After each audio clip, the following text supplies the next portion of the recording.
Bem, o que você precisa saber para ter conhecimento e principalmente experiências espirituais?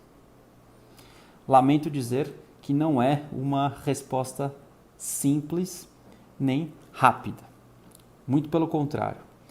A busca espiritual, a busca por conhecimento e vivência espiritual, ela oferece para você resistência, dificuldades. Por quê? Porque as questões implicadas nesta busca e nesta vivência, elas vêm sendo discutidas e vêm sendo vivenciadas por séculos. Você então não vai estar lidando com materiais, quando você busca informação sobre isso, você não está lidando com as ideias e materiais brutos, as ideias brutas. Na verdade, você está lidando com conteúdos que são carregados de significados e esses significados eles foram gerados, eles foram sendo depositados, né, nas questões espirituais ao longo de séculos, né? Séculos de discussões, séculos de experiências, né? E ao longo desses séculos, opiniões, visões, conclusões, tudo isso frutos de confrontos, né? Que ao longo do tempo foram modificando a semântica das palavras, a semântica dos textos sagrados e principalmente dando um sentido, né, uma interpretação, uma hermenêutica para aquilo que seria vivências espirituais propriamente. Imagine quantas possíveis interpretações você encontra para a conversão de Paulo em direção a Damasco. Saulo, Saulo, por que me persegues? Né? O que, do ponto de vista bruto ou puro, essa experiência representa?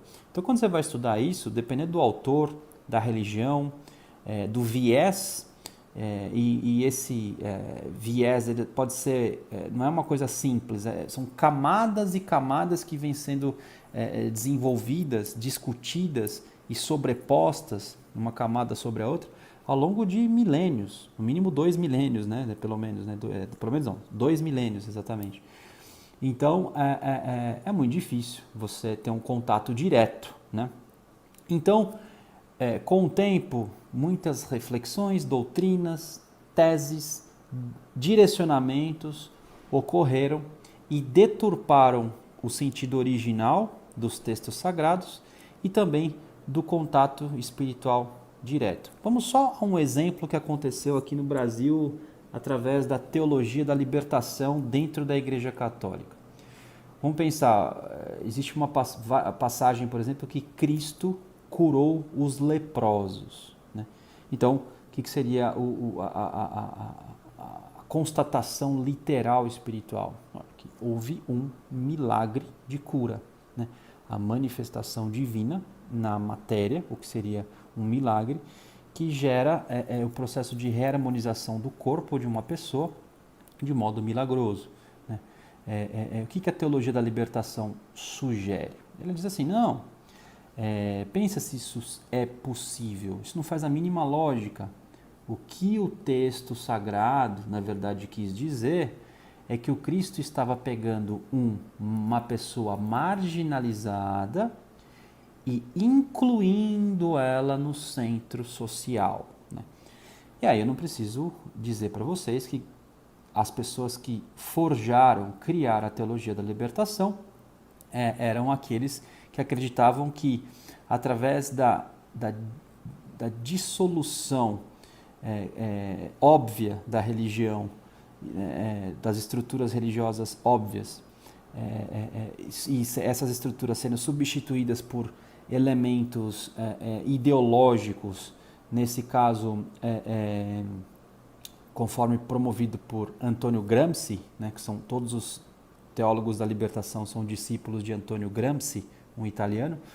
Não preciso dizer que essa hermenêutica dada, né, essa camada colocada no texto sagrado vem de um interesse político partidário, né, ideológico. Né. Então veja, isso é mais recente, você imagina ao longo de muitas décadas. E eu estou falando isso não com crítica a nenhum partido político, nada disso, que a questão aqui nem é essa. Estou falando isso só como um exemplo de possíveis contaminações do contato direto que os textos possuem. Então, é importante que você entenda todas essas camadas que distanciam você do contato direto. Porém, existe sim a boa reflexão, né? A boa interpretação do contato espiritual. E isso é feito sim por meio de um saber pensar correto, né? Então, pelo uso da dedução, pelo uso da indução, pelo uso da dialética, né? Essas técnicas, por exemplo, se utilizadas pelo bom subjetivo, não pelo mal subjetivo, você pode sim encontrar um aprofundamento, né? De uma experiência espiritual. Não de modo místico, que seria o contato direto, mas sim de um modo gnóstico, ou seja, de um modo intelectual, de um modo que o seu aparato cognitivo possa refletir sobre isso. 2 exemplos que eu dou é o livro Lázaro Vem para Fora, do Valentin Tomberg, que não tem em português, só tem em inglês, e também o outro livro que não tem em português, só tem em inglês, é O Olho do Coração, do Fritjof Schuon, né? Então, a envergadura devocional e cognitiva destes autores é descomunal, né?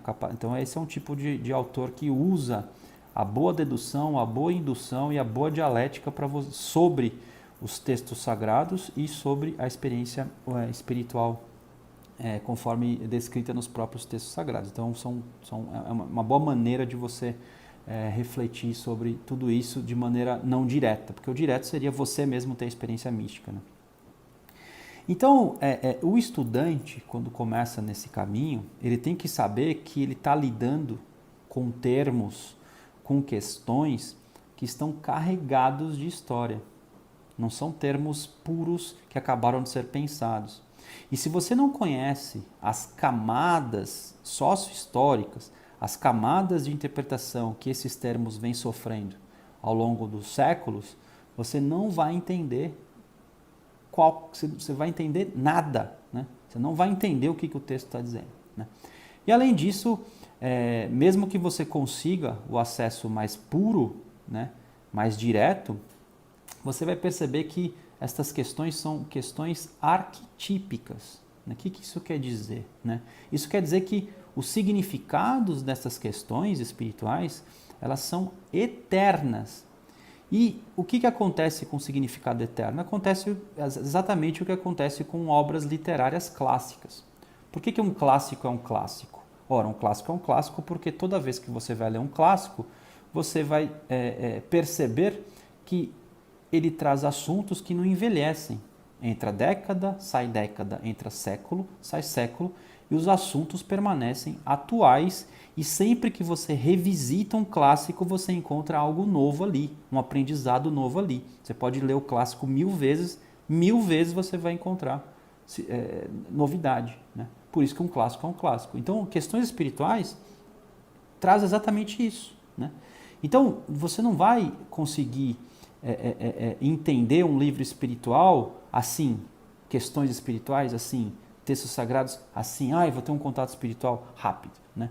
Na verdade, você precisa ler muitos textos. Você precisa meditar muito, você precisa exercitar muito a sua devoção, a sua prática espiritual, a sua rotina, a sua repetição espiritual, né? Aí você tem uma série de exercícios espirituais que a filosofia Rosa Cruz oferece, né? Para que num ciclo vicioso de alimentação devocional e de ganho de repertório cognitivo, todas as questões vão se abrindo de tal modo que você consegue ordenar a diversidade de informações e ter aí uma lógica, né? Um chão firme para poder pisar e as coisas começam a clarear para você. Então, a busca pela vida espiritual, ela traz questões que são extremamente simples, práticas, mas ao mesmo tempo estas questões elas são complexas e profundas e que acompanharão o estudante para sempre. Uma questão espiritual verdadeira implica no casamento do estudante com aquela questão. E o que Deus une o homem não pode separar. Então, assim, casou, aconteceu o casamento com as questões, você vai... A mesma questão vai andar com você para sempre.